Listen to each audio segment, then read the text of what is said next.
Hello there, my name is Craig. I am the curriculum leader here for the electrical and the plumbing department. Today I'm going to talk about the electrical courses. The main course that we run here is City and Guilds 2365. It is the main course to start to look out to become an electrician. The course itself consists of 5 separate units.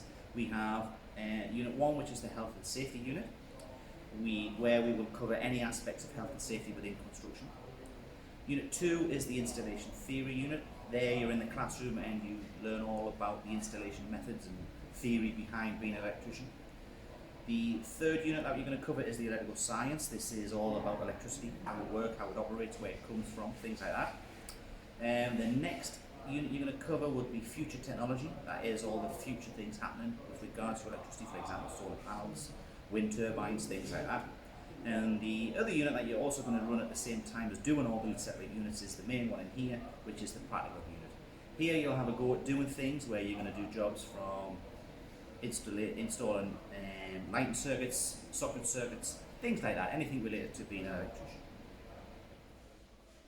So as I mentioned earlier, practical, these are the kind of jobs you're going to be looking at, where we install lighting circuits, socket circuits, various different bits and pieces that you're going to be doing in this environment.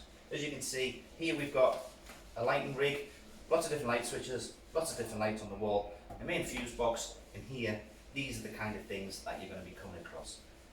Also different aspects, we've got containment kind of works, we've got conduit work.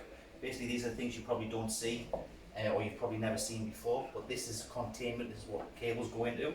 We learn how to install this kind of stuff, so we've got metal, and we've also got plastic. The main goal that you're going to be looking for is to get to this kind of level. And as you can see, this here is your test, if you like. This is the kind of final assessment that you're going to come across, and this is a final installation of all the different elements that you're going to be learning whilst in the workshop.